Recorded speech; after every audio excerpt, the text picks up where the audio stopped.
Hare Rama Rama Rama Hare Hare, Hare Krishna Krishna Krishna Hare Hare, Hare Rama Rama Rama Hare Hare, Hare Krishna Krishna Krishna Hare Hare, Hare Rama Rama Rama Hare Hare, Hare Krishna Krishna Krishna Hare Hare. Gopika Jeevana Smaranam Govinda Govinda Sadgurunath Maharaj Ki Jai. இந்த உலகத்தில் anything and everything has a purpose. அதே மாதிரி இந்த மனுஷ ஜென்மாவுக்கும் there is a purpose. அது என்னது அப்படின்னா பகவானோட சரணத்தை அடையிறது தான் பர்பஸ் அப்படிங்கிறது தான். இந்த மனுஷ ஜென்மாவோட பர்பஸ் என்ன அப்படின்னா பகவான சரண கவனங்களை அடையிறது தான்.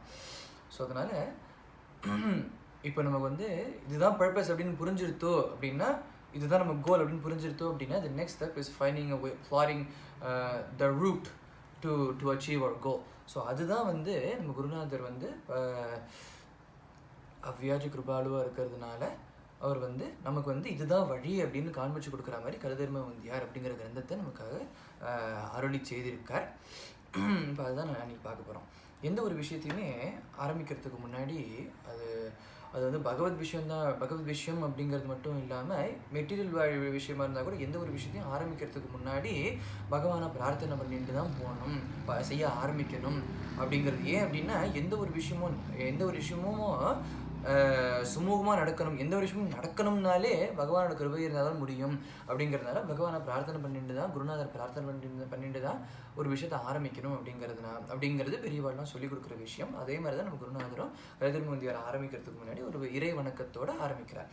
சொல்கிறார், முத்தொழில் புரிந்தும் புரியாதிருக்கும் முதல்வா சரணம் உந்தி பர முக்திக்கு வித்திடுவாய் உந்தி பர. சொல்றார், முத்தொழில் புரிந்தும் புரியாதிருக்கும். முத்தொழில் அப்படின்னா படைத்தல், காத்தல், அழித்தல் அப்படிங்கிற மூணு விஷயங்களையும், 3 ஜாப்ஸையும் 3 ரோலையும் செய்யறது பகவான் தான். முத்தொழில் புரிந்தும் புரியாதிருக்கும். பண்ணுறவர் பகவான் தான். இது 3த்தையும் பண்ணுறவர் பகவான் தான். ஆனால் இது எதுவுமே பண்ணாத மாதிரி takes a step back and சாட்சிபூத்தனாக இருக்கிற மாதிரி, சாட்சிபூத்தனாகவும் இருப்பார். பண்ணுறதும் அவர் தான், பண்ணாமல் சாட்சிபூத்தனாக இருக்கிறவரும் அவர் தான். புரிந்தும் புரியாதிருக்கும் அப்படின்னு இதுக்கு அர்த்தம். இன்னொரு அர்த்தமும் சொல்லலாம். என்னது அப்படின்னா, முத்தொழிலும் புரியறது பகவான் தான், ரைட்? அது நமக்கு புரியறதோ இல்லையோ, நம்ம ஒத்துக்கிறோமோ இல்லையோ, பண்ணுறது அதுதான், அது சத்தியம், ரைட்? அப்பேற்பட்ட பகவானை இதுதான் அது பண்ணுறதுங்கிற சத்தியம். ஆனால் எனக்கு புரியலையே, முத்தொழில் புரிந்தும் எனக்கு புரியலையே, புரியாதிருக்கும் அப்படிங்கிறது இன்னொரு அர்த்தம் சொல்லலாம். அதே மாதிரி இன்னொரு அர்த்தம் என்ன அப்படின்னா, இது முத்தொழில் இப்பேற்பட்ட ஒரு அற்புதமான காரியம். முத்தொழில் புரியறது அப்படிங்கிறது எப்பேற்பட்ட ஒரு ஆச்சரியமான காரியம். இப்பேற்பட்ட ஆச்சரியமான காரியத்தை பண்ற ஒன்றை போய் புரிஞ்சுக்காம நீ இல்லவே இல்லை, பகவான் ஒருத்தர் யாரும் இருக்காளான்னு அப்படின்னு பேசுறவ எவ்வளோ பேர் இருக்கா. அதனால முத்தொழில் புரிந்தும் இவாளுக்கெல்லாம் புரியலையே, எப்பேற்பட்ட ஆச்சரியமான காரியத்தை பண்ற நீ ஆனால் இது எதுவுமே புரிஞ்சுக்காம உன்னை கொஸ்டின் பண்றாளே. முத்தொழில் புரிந்தும் புரியாதிருக்கும் முதல்வா சரணம் முந்தி பெற. முதல்வா அப்படின்னா எல்லாத்துக்கும் ஆதி புருஷன், புராண புருஷன்னா பகவான் தானே. அதனால அந்த பகவானை சரணடைகிறேன் அப்படின்னு ஆரம்பிக்கிறார். முதல்வா சரணம் முந்தி பெற முக்திக்கு வித்திடுவாய் உந்தி பெற. அப்பேற்பட்ட ஒரு the highest of highest states. முக்தி அப்படிங்கிறது it's the highest of highest states இல்லையா? அப்பேற்பட்ட முக்திக்கு வழி வகுத்து கொடு, எனக்கு வழி காட்டு அப்படின்னு பிரார்த்தனை பண்ணிட்டு இந்த கலிதர்ம வந்தியார் அப்படிங்கிற அந்த கிரந்தத்தை ஆரம்பிக்கிறார். விரோதமைம்புதங்கள் ஒழுங்கில் இருப்பதால் விரோதம் கைவாதம் உந்தி பெற விரோதமம் நாத்திகமும் உந்தி பெற. எந்த ஒரு விஷயத்தையுமே சொல்லிக் கொடுக்கணும், இல்லை ஒரு ஆர்கியூமெண்ட் வைக்கணும் அப்படின்னா அது சும்மா ஸ்ட்ரைட்டாக இதுதான் விஷயம், இப்படிதான் பண்ணு அப்படின்னா we will straight away go into a defensive posture, right? அது எப்படி சொல்ற அப்படின்னு சொல்லிட்டு நம்ம we won't try to understand what எதிராளி என்ன சொல்ற அப்படின்னு நம்ம புரிஞ்சுக்காம அது நம்ம எப்படி சொல்றது, நான் எப்படி சொல்றேன் அப்படிங்கிற மாதிரி நம்ம ஒரு டிஃபென்சிவா கவுண்டர் ஆர்குமெண்ட் ப்ரொடியூஸ் பண்ணி அப்படிங்கிற மாதிரி போயிடுவோம். ஸோ அதனால ஒரு the good way, the right way to present an argument, to teach something is to say that இப்படிதான் நீ நமக்கு புரிஞ்சதுலேருந்து ஆரம்பிக்கணும் இல்லையா? நமக்கு ஏன்னா அப்ட்ராக்டாக இருக்கிற ஒரு விஷயம் இதுதான் அப்படின்னு சொன்னால் நமக்கு புரியாது, வி கோ டிஃபென்சிவ். அதனால் நமக்கு புரிஞ்சதை வச்சுட்டு இதுதான் நமக்கு ஓகே, இந்த பேசிக் லெவல்லேருந்து லெவல் 0லேருந்து ஆரம்பிக்கணும் இல்லையா? ஒரு பில்டிங் கட்டணும் அப்படின்னா பேஸ்மெண்ட்லேருந்து ஃபவுண்டேஷன் போட்டு பேஸ்மெண்ட்லேருந்து கிரவுண்ட் ஃப்ளோர்லேருந்து ஆரம்பிக்கணும். டாப் ஃப்ளோர்லேருந்து மேலேருந்து அப்படி ஆரம்பிக்கிறேன் அப்படின்னா அது சரியாக வராது. அதனால் ஆரம்பத்துலேருந்து ஆரம்பிக்கணும் அப்படிங்கிறதுனால அவர் ஆரம்பிக்கிறார். விரோதமம் ஐம்புதங்கள் ஒழுங்கில் இருப்பதால் விரோதம் இயற்கைவாதம் முந்தி பெற, விரோதமாம் நாத்திகமும் முந்தி பெற. இப்போ என்ன சொல்றாரு அப்படின்னா, இப்போ நம்ம பிரபஞ்சத்தை பார்க்குறோம் அப்படின்னா இந்த universe is made up of 5 elements. பஞ்சபூதங்களால் ஏற்பட்டது இந்த பிரபஞ்சம். அந்த பஞ்சபூதங்கள் அப்படின்னு எடுத்துட்டோம் அப்படின்னா ஒன்றுக்கு ஒன்று முரணானது. இப்போ தண்ணிக்கும் நெருப்புக்கும் ஒத்து வராது. it can reside in the same place. அது வந்து ஒன்றுக்கு ஒன்று முரணானது, ரைட்? அந்த மாதிரி நிறைய முரணான 5 பஞ்சபூதங்களும் முரண்பட்ட விஷயங்கள் தான் இந்த 5மே. ஸோ அப்படி இருக்கும்போது நம்ம வெளியில் பார்க்குறோம் அப்படின்னா நமக்குள்ளேயே பார்த்தோம்னா கூட இந்த 5ம் வந்து it's going along with each other, right? It's coexisting with each other. So எப்படி ஒரு விஷயம் ஒண்ணுக்கு முரணான விஷயம் எப்படி coexist ஆக முடியும் அப்படின்னா it can only coexist when there's a system in place, right? It can only coexist when there's a system in place. So எப்போ ஒரு சிஸ்டம் இருக்கோ அப்பவே என்ன தெரிஞ்சுக்கலாம், என்ன புரியுறது அப்படின்னா there's a person who created that system, right? ஏன்னா the system is not அப்படியே தானா அது பாட்டுக்கு சிஸ்டம் பாட்டுக்கு தோன்றாது இல்லையா? இப்போ நம்ம வந்து ஒருத்தர் வந்து if someone is founding a country, they create a system in place, and that system is the constitution, right? And that constitution is the system, is the base for everything இல்லையா? Is the all the laws in the country, everything, all the laws in the country எல்லாமே வந்து court systems, criminal justice system எல்லாமே வந்து it's based on the constitutions. இந்த கான்ஸ்டிடியூஷன்லேருந்து expand ஆனதா extend கான்ஸ்டிடியூஷனோட extension தான் எல்லாமே. So அப்படி இருக்கும்போது somebody created the constitution, right? கண்ட்ரியை ஃபார்ம் பண்ணுறேன் அப்படிங்கும்போது கான்ஸ்டிடியூஷனும் தானாக உருவானது அப்படிங்கிறது. So the founding fathers sat together and discussed long and hard to create that constitution. So இதுலேருந்து என்ன தெரியுது, and that constitution is the system that governs the country, right? That decides how the country will be run, right? The do's and don'ts of the country அப்படிங்கிற மாதிரி that's the constitution, that's the system in place. So and the system, somebody created that. The system did not come out of nowhere, it did not appear out of nowhere. அப்போ எப்போ ஒரு system இருக்கோ there's a person who created that system அப்படின்னு நமக்கு புரியுது. So ஒன்றுக்கு முரணான இயற்கையில் இருக்கிற பஞ்சபூதங்கள் ஒன்றுக்கு கோஎக்ஸிஸ்ட் ஆகுது அப்படிங்கும்போது we can see that there's a system in place. When there's a system in place, there's a person who created that system. So எப்போ இப்போ ஒரு சிஸ்டத்தை கிரியேட் பண்ணியிருக்கார், ஒரு சிஸ்டம் இருக்கோ அந்த சிஸ்டத்தை கிரியேட் பண்ண ஒருத்தர் இருக்காரோ அவள் வந்து இந்த இயற்கை இந்த பஞ்சபூதங்களுக்கு மேலே ஒரு he's in a higher position for than the 5 elements அப்படின்னு புரியுறது இல்லையா? ஸோ இதனாலேயே புரியுறது இயற்கைவாதம்ங்கிறது விரோதம், இயற்கைவாதம்ங்கிறது பொய்யானது அப்படின்னு இதுலேயே புரியுறது. ஏன் அப்படின்னு இயற்கைவாதம்னா என்ன சொல்றதுன்னா nature takes care of itself அப்படின்னு புரியுறது அப்படின்னு சொல்றது இயற்கைவாதம். ஸோ இப்போ ஒரு சிஸ்டம் இருக்கோ it's clear that nature does not take care of itself. Nature follows a system put in place by somebody. So அதனால இயற்கைவாதம் பொய் அப்படிங்கிறது எஸ்டாப்ளிஷ் பண்ணியாச்சு. இப்போ அடுத்த வரியில் என்ன சொல்றாரு அப்படின்னா விரோதமும் நாத்திகமும் முந்தி பெற. நாத்திகம்னா என்ன சொல்றாருன்னா நாத்திகம்ங்கிறது it's basically nature will take care of itself அப்படின்னு சொல்றது தான் நாத்திகவாதமும். அதுவும் இந்த இடத்துல வந்து பொய் அப்படின்னு எஸ்டாப்ளிஷ் ஆகிறது. he goes one step further. என்ன சொல்றாரு அப்படின்னா எப்போ ஒரு சிஸ்டத்தை கிரியேட் பண்றதுக்குன்னு ஒருத்தர் இருக்காரோ அவர் நம்ம என்ன வேணா பேர் சொல்லிக்கலாம். ஆண்டவன்னு சொல்லலாம், இல்லை ராமர்னு சொல்லலாம், கிருஷ்ணன்னு சொல்லலாம், இல்லை சக்தின்னு சொல்லலாம், இல்லை பரமேஸ்வரன் சொல்லலாம், பிரம்மம்னு சொல்லலாம், என்ன வேணா சொல்லலாம், ரைட்? அது எது வேணா இருக்கட்டும். But the basic point is இது எல்லாத்துக்கும் மேல ஒருத்தர் இருக்கார் அப்படின்னு புரிவாரு. ஸோ அதெல்லாம் நாத்திகவாதமும் பொய் அப்படின்னு புரிவாருது அப்படிங்கிறது தான் பொய்ன்னு எஸ்டாப்ளிஷ் பண்றது தான் இந்த ஃபர்ஸ்ட் ஸ்லோகம். ரெண்டாவது ஸ்லோகத்தை சொல்ற ஆண்டவன் இல்லாமல் ஆகாரம் கிடைக்கலாம், கிடைத்தது செரிக்க வென்றுந்தி பெற, ஆண்டவன் வேண்டுமா முந்தி பெற. நான் சொல்றேன் நாஸ்திகவாதம் போன ஃபர்ஸ்ட் ஸ்லோகத்திலே நம்ம வந்து நாஸ்திகவாதம் பொய்யானது அப்படின்னு எஸ்டாப்ளிஷ் பண்ணியாச்சு.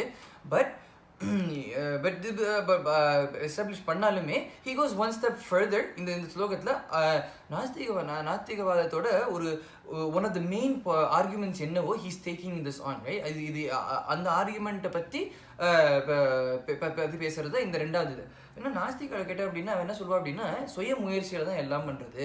நீ வந்து பக்தி பண்ணுறேன்னு சொல்லிட்டு ஒரு மூலை ராமராமன் உட்காந்து கிருஷ்ண கிருஷ்ணன் வந்து ஜபிச்சுட்டு இருந்தேன் அப்படின்னா உனக்கு சாப்பாடு கிடைக்குமா, உனக்கு சாப்பாடு கிடைக்குமா, குடும்பத்தை நடத்த முடியுமா? அப்படி அதனால நீ வந்து நீ உழைச்சி நீ சம்பாதிச்சு சாப்பிடணும், முன்னுக்கு வந்து சாப்பிடணும் அப்படின்னு சொல்றது நாஸ்திகவாதத்தோட ஒரு மெயின் ஆர்குமெண்ட். அந்த இடத்துல சொல்றார். அதனால இந்த சொல்ற நீ ராமராமா சொல்லிட்டு இருந்த அப்படின்னா ஆண்டவன் என்ன சோறு போடணும் உனக்கு அப்படின்னு கேட்பா இல்லையா.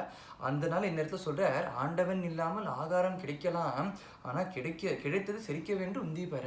கிடைச்ச ஆகாரம் வாய்க்கு போட்ட சாப்பாடு நம்மளால முழுங்க முடிஞ்சு ஜீரணிச்சு நம்ம போஷாக்கா வாழணும் அப்படின்னா உள்ளுக்குள்ள அந்தரியாமே பகவான் உட்கார்ந்துருந்தாதான் அது முடியும் அப்படின்னு இந்த இடத்துல சொல்ற.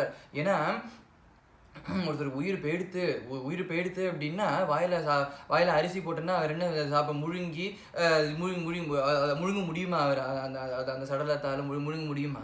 ஸோ எப்போ முழுங்க முடியறதோ அப்போ உள்ளுக்குள்ள அந்தரியாமே பகவான் இருந்தாதான், ஜீவாத்மா உள்ளுக்குள்ள இருந்தாதான், அந்தரியாமே பகவான் உள்ளுக்குள்ள இருந்தாதான் அது முழுங்க முடியும். முழுங்கினாதான் ஜீரணிக்க முடியும். ஸோ அதனால ஆண்டவன் இல்லாமல் ஆகாரம் கிடைக்கலாம், கிடைத்தது செரிக்க வென்று உந்தி பெற. ஆண்டவன் வேண்டுமா முந்தி பெற, ஆண்டவன் உள்ளுக்குள்ள இருந்தாதான் அது நடக்கும் அப்படின்னு இந்த ரெண்டாவது ஸ்லோகத்துல சொல்றார். மூணாவது ஸ்லோகத்தை சொல்றார், உனக்கண் இல்லாமல் கடவுளை காணலாம், கனவு காண்பதற்கென்றுந்தி பெற, உனக்கண் வேண்டும் உந்தி பெற. இந்த சொல்றார், ஊனக்கண்ணா இந்த கண்ணு தான் ஊனக் ஃபிசிக்கல் ஐ இல்லையா. ஸோ ஊனக்கண் இல்லாமல் கடவுளை காணலாம் அப்படிங்கிற. ஏன்னா எந்த ஒரு விஷயமே ஒருத்தர் நமக்கு ஒரு விஷயம் நம்ம ஆர்குமெண்ட் சொல்றாரு அப்படின்னா, if he is not confident about his argument, if he is a little iffy about his argument, we won't listen to him. அதனால இந்த இடத்துல வந்து he is projecting the utmost confidence, right? He is saying ஊனக்கண் இல்லாமல் கடவுளை காணலாம் அப்படின்னு அடிச்சு சொல்றாரு அவர், ரைட். கனவு காண்பதற்கென்று உந்தி பெற, கனவு காண்பதற்கென்று ஒன்றி பெற, ஊனக்கண் வேண்டுமோ உந்தி பெற அப்படிங்கிற. கனவு நம்ம காணுறோம், நம்ம வந்து தூங்கும்போது கனவு காண்றோம். அப்போ கனவுல நாம வந்து நிறைய விஷயங்கள் எல்லாம் ஓடுறது பார்க்குறோம். அப்போ கனவை நம்ம பார்க்கறதுக்கு நம்ம இந்த கண்ணாலியா பார்க்குறோம், நம்ம தூங்கிட்டு இருக்கோமே, அப்போ இந்த கண்ணால் பார்க்கல. ஸோ அப்போ கனவு வேற எந்த கண்ணால் பார்க்குறோம்னா மனக்கண்ணால் பார்க்குறோம். ஸோ அதனால இதுலேருந்து ஒரு விஷயம், ஃபர்ஸ்ட் விஷயம் என்ன ப்ரூவ் ஆகுது அப்படின்னா, இந்த கண்ணை வச்சு தான் பார்க்கணும் அப்படிங்கிறது கிடையாது, வேற மனக்கண்ணை வச்சு கூட நம்ம பார்க்கலாம் அப்படின்னு இந்த இடத்துல புரிவாருது. அதோட இன்னொரு விஷயம் என்ன அப்படின்னா, என் கண்ணுக்கு தெரிஞ்சது தான் சத்தியம் அப்படிங்கிற என் கண்ணுக்கு தெரியாததெல்லாம் பொய், என் கண்ணுக்கு தெரிஞ்சது தான் உண்மை அப்படிங்கிற மாதிரி ஒரு வாதம் எடுத்து வச்சோம்னா அது வந்து மூடத்தனமான வாதம். ஏன்னா இப்போ நான் இப்போ எதிர்க்க ஒரு செவுரு இருக்கு, அந்த செவுதுக்கு பின்னாடி என்ன இருக்குன்னு எனக்கு தெரியல, அப்போ இந்த செவுத்தோட இந்த பிரபஞ்சமே முடிஞ்சு போயிடுது அப்படின்னு சொன்னால் மூடத்தனமான வாதம் இல்லையா. ஸோ அதனால என் கண்ணுக்கு தெரியலன்னா கூட என் கண்ணுக்கு தெரியலன்னு சொல்லிக்கலாமே தவிர அதுக்கப்புறம் ஒண்ணுமே இல்லை அப்படின்னு சொல்லிட முடியாது இல்லையா. ஸோ அதனால அவர் சொல்றார், உனக்கண் இல்லாமல் கடவுளை காணலாம் அப்படின்னு நமக்கு ஒரு ஃபேத் கொடுக்கறதுக்காக, நமக்கு ஒரு எந்தூசியாசத்தை கொடுக்கறதுக்காக, நமக்கு நம்பிக்கையை கொடுக்கறதுக்காக அவர் சொல்றார், உனக்கண் இல்லாமல் கூட உனக்கண்ணாலையும் பகவானை பார்க்கலாம், தரிசனம் பண்ணலாம், ஆனா உனக்கண் இல்லாமையும் பார்க்கலாம் அப்படின்னு இந்த இடத்துல சொல்றேன். ஏன்னா இந்த கண்ணு மட்டும்தான் எதுவும் கிடைக்காது. This is not the only source of visual input for us. மனக்கண்ணாலையும் நம்ம பார்க்கலாம் அப்படின்னு சொல்றது தான் இந்த ஸ்லோகம், மூணாவது ஸ்லோகம். நாலாவது ஸ்லோகத்தை சொல்றார், கடவுள் பேசவில்லை என்றார் சொன்னது மனசாட்சி குரலே உந்தி பெற, கடவுளின் குரலாம் என்றுந்தி பெற. இன்னொரு என்ன சொல்ல அப்படின்னா, மூணாவது ஸ்லோகத்துல விஷுவல் இன்புட்டை பத்தி சொன்னார். இப்போ அடுத்தது வந்து ஹியரிங், அந்த காதை பற்றி கேட்குறேன், நம்மளோட ஹியரிங் இன்புட் பற்றி சொல்கிறார் அவர். ஸோ அந்த ஆர்குமெண்ட் சேக் பற்றி சொல்கிறார். கடவுள் பேசவில்லை என்று யார் சொன்னது அப்படிங்கிற. ஏன்னா நாஸ்திகளோட இன்னொரு ஆர்குமெண்ட் என்ன அப்படின்னா, கடவுள் பேசுகிறான் அப்படிங்கிறியே, எனக்கு கேட்கவே இல்லையே அப்படிங்கிறது அவரோட ஆர்குமெண்ட். ஸோ அதுதான் சொல்கிறார், இப்போ ஒருத்தனுக்கு பிறந்ததுலேருந்து காது கேட்காது அப்படின்னா அந்த பர்சனுக்கு வந்து யார் பேசுறதுமே காதில் விழுந்திருக்காது, காதில் கேட்காது, காது செவிடு.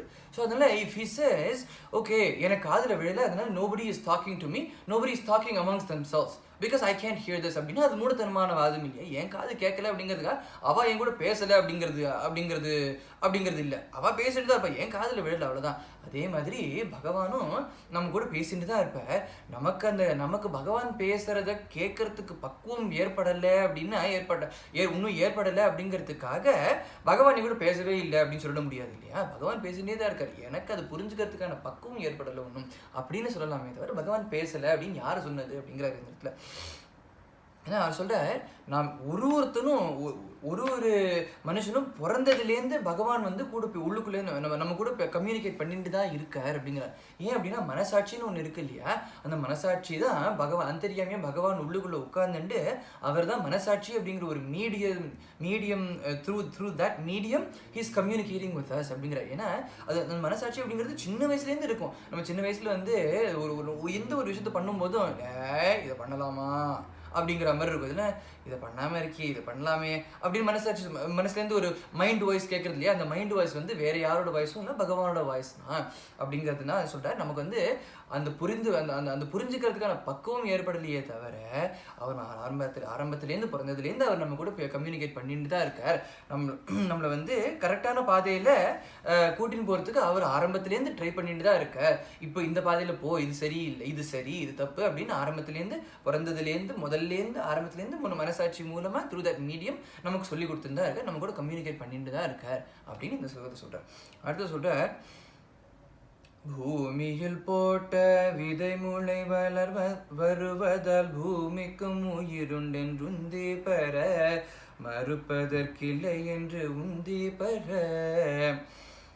எப்போ பூமியில நம்ம வந்து இதுல என்ன விஷயம் அப்படின்னா, ஒரு இந்த ஸ்லோகத்தை அவர் என்ன சொல்றாருன்னா, பூமிக்கும் உயிர் இருக்கு அப்படின்னு இந்த ஸ்லோகத்தை சொல்றாரு. அவர் இந்த ஸ்லோகத்தை எஸ்டாப்ளிஷ் பண்றாரு, அவர் சொல்லிக் கொடுக்குறாரு, எஸ்டாப்ளிஷ் பண்றாரு. என்னன்னா சொல்றார், ஒரு if a living thing has to be born, it can only come out of another living thing. A living thing cannot come out of a non-living thing. That's just not how life works. இது சயின்ஸும் ஒத்துக்கூடிய விஷயம் தான் அது. So எப்போ மரம் செடி கொடிகள்னா விதையிலேருந்து முளைச்சு வருதோ, விதையிலேருந்து எங்கே முளைச்சு வருது, பூமியிலேருந்து தான் வருது. ஸோ எப்போ பூமியிலேருந்து மரம் செடி கொடிகள்லாம் விளைஞ்சு வருதோ, மரம் செடி கொடிகள்லாம் உயிர் இருக்குது அப்படின்னு எல்லாருக்குமே தெரியும், ரைட்? ஸோ எப்போ உயிர் உள்ள மரம் செடி கொடிகள் பூமியிலேருந்து வருதோ, பூமிக்கும் உயிர் இருக்குது அப்படின்னு தெரியறது இல்லையா. இது மறுக்கிறதுக்கு என்ன இருக்குது, பூமிக்கும் உயிர் இருக்கிறதுனால அப்படின்னு இந்த 5வது ஸ்லோகத்தில் அவர் சொல்கிறார். 6வது ஸ்லோகத்தை சொல்கிறார், தோன்றியது அழியும், அழிந்தது தோன்றும், தோன்றி அழியும் என்றுந்தி பெற யுக்திக்கு பொருத்தம முந்தி பெற. தோன்றியது அழியும். ஸோ இந்த பிரபஞ்சத்தில் எந்த ஒரு விஷயம் anything that is born will die at some point, அழியும் அப்படிங்கிறார். அது நம்ம வந்து தினம் பார்க்கக்கூடிய விஷயம் தான். மனுஷாலாக இருக்கட்டும், மிருகங்களாக இருக்கட்டும், பட்சிகளாக இருக்கட்டும், மரம் செடி கொடிகளாக இருக்கட்டும், பிறந்தது அனைத்தும் பிறந்தது எல்லாமே ஒரு நாள் அழியும் அப்படிங்கிறது நம்ம தினம் பார்க்கக்கூடிய விஷயம் தான். அதனால் இந்த பாட்டு புரியுறது. சொல்ல தோன்றியது அழியும், அழிந்தது தோன்றும். அழிஞ்சு போச்சு அப்படின்னா that's not the end of its chapter. மறுபடியும் அது வந்து மறுபடியும் தோன்றும் அது அப்படிங்கிறான். இந்த பாட்டு வந்து it's a little difficult. It's a little more difficult to understand. ஏன் அப்படின்னா இதை நம்ம பார்க்காது. ஃபர்ஸ்ட் பார்ட் புரிஞ்சது, ஏன்னா தினம் நம்ம பார்த்துட்டு இருக்கோம், வெளியிலலாம் பார்க்குறோம், எல்லா இடத்தையும் நம்ம பார்க்குறோம். ஸோ ஃபர்ஸ்ட் பார்ட் புரிஞ்சது. இந்த second part it's a little more difficult because it's kind of abstract. நம்மளால தினம் பார்க்காத விஷயம், அதனால it's a little abstract, அதனால it's a little hard. அதுக்கு வந்து so we have to use our inferring capabilities to infer from this. நம்ம என்ன நடக்கிறது அப்படிங்கிறத நம்மளை சுற்றி இருக்கிற விஷயங்களை பார்த்து we have to infer from that, right? அது என்னது அப்படின்னா, இப்போ நம்ம வெளியில் பார்க்குறோம் அப்படிங்கும்போது நம்ம வந்து பார்க்குறோம், இப்போ வந்து ஒருத்தர் வந்து ஏழையாக இருக்கார், ஒருத்தர் வந்து பணக்காரனாக இருக்கார், ஒருத்தர் வந்து ஹெல்த்தியாக இருக்கார், ஒருத்தர் வந்து அங்கஹீனாக இருக்கார், வியாதிஸ்தனாக இருக்கார். எல்லாம் we see all these different people நம்ம பார்க்குறோம். இப்போ பெரியவாடாக இருந்தது அப்படின்னா okay, it's his choice, the choices he made bad choices so he is poor, he made really great choices so he's rich அப்படிங்கிற மாதிரி ஏதாவது சொல்லலாம். he made really bad choices, அதனால் சுகர் வந்துட்டு, கொலஸ்ட்ரால் வந்துருத்தோ, இது வந்து டயட்டோட கட்டுப்பாடாக இருக்கார், குட் சாய்ஸஸ், அதனால வந்து ஹெல்த்தியாக இருக்கார், ஏன்னா சொல்லலாம். ஆனால் பிறந்த குழந்தைக்கு நம்ம என்ன சொல்ல முடியும்? இப்போ தான் பிறந்திருக்கு, ஆனால் சில குழந்தை பிறக்கும் போதே பணக்கார அப்பா அம்மாவுக்கு பிறக்கிறதுனால that child is born with a silver spoon அப்படிங்கிறோம். சில பேர் வந்து சில குழந்தை வந்து ஏழை ஃபேமிலிக்கு பிறக்கிறது, குடிசையில் இருக்கிற மாதிரி பிறக்கிறது. சில குழந்தைகள் வந்து பிறக்கும் போதே வியாதிஸ்தெல்லாம் பிறக்கிறது. பிறக்கும் போதே அங்கஹீனனாக பிறக்கிறது சில பேர், சில குழந்தைகள் வந்து பிறக்கும் போதே ஹெல்த்தியாக பிறக்கிறது. அதுக்கு என்ன சொல்ல முடியும்? இப்போ பெரியவாளாக இருக்கும்போது சொன்னால் இட்ஸ் தேர் சாய்ஸஸ் அப்படின்னு சொன்னால், பிறந்த குழந்தைக்கு என்ன சாய்ஸ் இருக்குது? இப்போ தான் பிறந்திருக்குது. ஸோ அதுலேருந்து என்ன தெரியுது அப்படின்னா, there something else in play.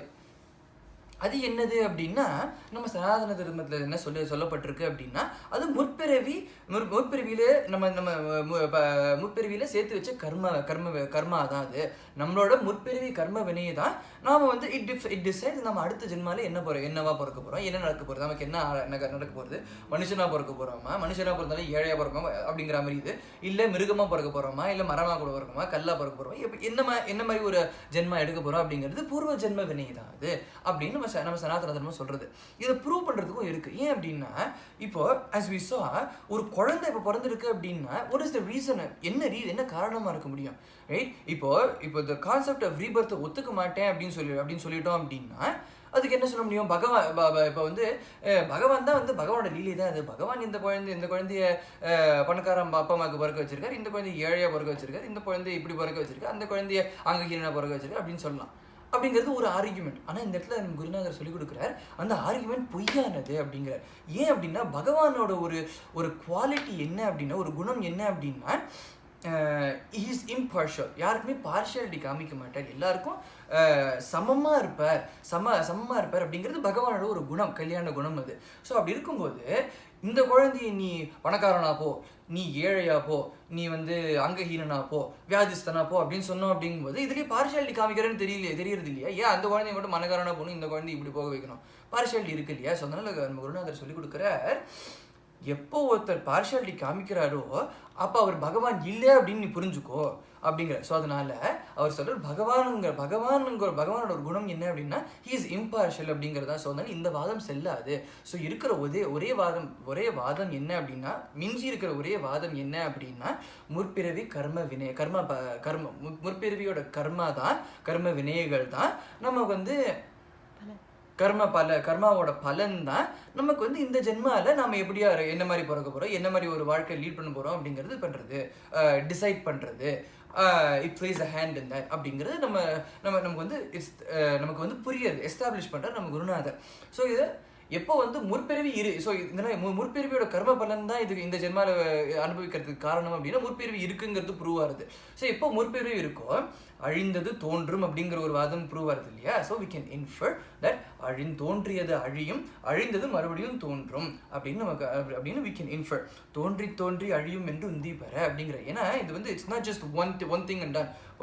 பிறக்கும் அழியும், திரும்ப பிறக்கும் அழியும் அப்படிங்கிறது. அது மாதிரி இப்போ பிறக்கும் அழியும் அப்படின்னு சொல்லிட்டு கவுண்ட்லெஸ் டைம்ஸ் நடந்துட்டே இருக்கு. தோன்றி மறையும் என்று உந்தி பெற அப்படிங்கிற யுக்திக்கு பொருத்தமா முந்தி பெற அப்படின்னு இந்த ஸ்லோகத்தை சொல்றார். அடுத்த ஸ்லோகத்தை சொல்ற, படைப்பின் காரணம் பட்டவர் தனமா வீடு பேரு அடைவதே உந்தி பெற, விஷய அனுபவம் இல்லை உந்தி பெற. இப்போ நான் ஆரம்பத்திலே பார்த்த மாதிரி everything has a purpose in life. இந்த பிரபஞ்சத்தில் everything has a reason, everything has a purpose. படைப்பின் காரணம், இப்போ நம்ம பிறந்திருக்கோம் அப்படின்னா அதுக்கும் காரணம் இருக்கு, தேர் இஸ் அ பர்பஸ். அது என்னது அப்படின்னா, படைப்பின் காரணம் என்னது அப்படின்னா பட்டவர்தனமா, இட்ஸ் சோ ஆப்வியஸ் அப்படிங்கிறார். என்னது obvious? It's so obvious, fine. என்னது அது? படைப்பின் காரணம் பட்டவர்தனம், வீடு பேரு அடைவதை உந்தி பெற, வைகுண்டத்தை அடையிறது தான் படைப்பின் காரணம், பகவானோட சரண கமலங்களை அடையிறது தான் படைப்பின் காரணம் அப்படின்னு சொல்றார். ஏன் அப்படின்னா, இப்போ நம்ம பார்க்குறோம் அப்படின்னா, we all have goals, short term, long term, medium term, we all have goals, right? Many different goals. இப்போ my goals will be different from my friends' goals, my family's goals, right? My neighbor's goals, all our goals differ, right? We all have different goals. ஆனா if we just collect all the goals, இந்த பிரபஞ்சத்தில் இருக்கிற எல்லாரோட கோல்ஸும் சேர்த்து ஒரு if we pile those up, right, we can see millions and millions of different types of goals, right? We won't know what to make sense. It's really confusing, it's chaotic. But if we take one step back and analyze this data, analyze all these different goals, we can see one common thread, right? One thing that connects all these goals. அது என்னது அப்படின்னா, the pursuit of happiness, right? Happiness அப்படிங்கும்போது நமக்கு வந்து மாயினால ஆனந்தத்துக்கும் சந்தோஷத்துக்கும் வித்தியாசம் காண முடியாமல் போகிறது மாயினால இல்லையா? ஏன்னா சந்தோஷம் அப்படிங்கிறது என்ன அப்படின்னா, நம்ம இன்னைக்கு வந்து நான் ஒரு கார் வாங்கிட்டேன், ஐ எம் வெரி ஹாப்பி, சந்தோஷம். அந்த காரை எவனோ வந்து இடிச்சுட்டு போயிட்டான் அப்படின்னா இடிச்சுட்டு போட்டேன்னு படப்பட அப்படிங்கிறது துக்கம் வந்துடுது. ஸோ அதனால் என்ன கஷ்டம் வந்துட்டு துக்கம் வந்துடுது. ஸோ அதனால் என்ன அப்படின்னா சந்தோஷம் நிலையானது இல்லை அப்படின்னு புரியறது இல்லையா? இன்னைக்கு நான் லாட்ரி வின் பண்ணுறேன், அருமை, டேக்ஸ் பிடிக்கிறேன் அப்படின்ட்டான், டேக்ஸ் பிடிச்சேன் அப்படிங்கிறேன், பிடிக்க மாட்டேன், இந்த ஒரு பேச்சுக்கு சொல்கிறேன், ரைட்? ஸோ இவ்வளோ காசு போகிறது அப்படிங்கிறோம். ஸோ அதனால் என்ன பண்ணுறது, ஒரு நாள் இப்போ சந்தோஷம் வருது, நாளைக்கு அதுவே வந்து துக்கமாக மாறுது. ஸோ சந்தோஷம் அப்படின்னா தேர் இஸ் அன் ஆப்போசிட். துக்கம் அப்படிங்கிறது அப்படியே வருது. இன்றைக்கி சந்தோஷப்பட்டேன், நாளைக்கு கஷ்டப்படுவேன், நாளைக்கு கஷ்டப்பட்டேன்னா அடுத்த நாளைக்கு நான் திரும்பி சந்தோஷப்படுவேன் நான். It's an on going cycle, it goes one, அடுத்தடுத்து மாறிண்டே இருக்கும். அதே மாதிரி மெட்டீரியல் லைஃப்லன்னு பார்க்கும்போது எவ்ரிதிங் எல்லாமே வந்து ரெண்டாக இருக்கும். Everything has its own opposites. லாபம் அப்படின்னா நஷ்டம்னு ஒன்று வரும். இன்றைக்கி நான் லாபம் அனுபவிக்கிறேன் அப்படின்னா நாளைக்கு எனக்கு நஷ்டம் வரதுக்கான நிறைய வாய்ப்பு இருக்குது, ரைட்? இன்றைக்கி நான் சந்தோஷத்தை அனுபவிக்கிறேன்னா அடுத்ததே துக்கம் வரதுக்கான வாய்ப்பு இருக்குது. இன்றைக்கி நான் இன்னைக்கு ஜெயம் ஏற்பட்டிருக்கு அப்படின்னா நாளைக்கு அபஜயம் ஏற்படுறதுக்கும் வாய்ப்பு இருக்குது. மானம் அவமானம் அப்படிங்கிற எல்லாமே everything has its own opposites. எல்லாமே ரெண்டாக சேர்ந்து தான் வரும். ஆனால் இது வந்து மெட்டீரியல் லைஃப்பில் இருக்கிற எல்லாமே அப்படி தான். ஆனால் ஆனந்தம்னு ஒன்று இருக்கே, அது வந்து ஆனந்தத்துக்கு ஆப்போசிட்டே இல்லை. ஏன் அப்படின்னா ஆனந்தம்ங்கிறது நமக்கு எப்போ கிடைக்கும் அப்படின்னா, ஆனந்தம்ங்கிறது இந்த சம்சார சாகரத்துக்கு அப்பாற்பட்டது. ஏன்னா அந்த ஆனந்தம் நமக்கு எப்போ கிடைக்கும் அப்படின்னா பகவானோட திருவடியை அடையும் போது தான் அந்த ஆனந்தம் நமக்கு கிடைக்கும். ஸோ நம்ம எல்லாமே all doing everything in the pursuit of happiness. ஆனால் மாயினால நமக்கு வந்து we just can't differentiate between சுகம் and ஆனந்தம், ரைட்? அந்த டிஃப்ரென்ஸ் நமக்கு புரிஞ்சுடுத்தோம் அப்படின்னா we will go to the right thing. நம்ம வந்து இதுதான் ஆனந்தம், ஓகே, நம்ம வந்து இது சந்தோஷத்தை தேடி போயிட்டு இருக்கோமே, ஆனந்தத்தை தானே நம்ம தேடி போகணும் அப்படின்னு நமக்கு ஒரு புரிதல் வரும். அப்போதான் அந்த டிஃப்ரென்ஸ் புரிஞ்சதுதான் அந்த புரிதல் வரும். ஸோ ஆனந்தம் தான் அப்படி நம்மளோட கோல் அப்படின்னு புரிஞ்சுடுத்தோம் அப்படின்னா அதுக்கேற்ற மாதிரி நம்ம விடுவோம். ஸோ அதனால அதான் சொல்கிறேன், படைப்பின் காரணம் பட்டவர்தனம் வீடு பெற அடைவதை உந்தி பெற. அந்த ஆனந்தம் நமக்கு எப்போ கிடைக்கும் அப்படின்னா வைகுண்டத்தை அடைஞ்சாதான் நமக்கு ஆனந்தம் கிடைக்கும். பகவானோட திருவடிகளை சரண கமலங்களை அடைஞ்சாதான் அந்த ஆனந்தம் நமக்கு கிடைக்கும். அப்படிங்கிறதுனால வீடு பேரை அடைவதை உந்தி பெற, விஷயானுபவம் இல்லை உந்தி பெற. ஏன்னா விஷயானுபவம்னா சுகம் தான், சுகம்ங்கிறது விஷயானுபவம், வீடு பேரு அடைவது வைகுண்டம்ங்கிறது ஆனந்தம். ஸோ சுகமா ஆனந்தமா அப்படின்னா ஆனந்தம் தான் நமக்கு வேணும். ஆனந்தத்தை அடையிறது தான் நம்மளோட படைப்பின் காரணம் அப்படின்னு இந்த ஸ்லோகத்தில் நம்ம குருநாதர் நம்ம சொல்லி கொடுக்குறாரு.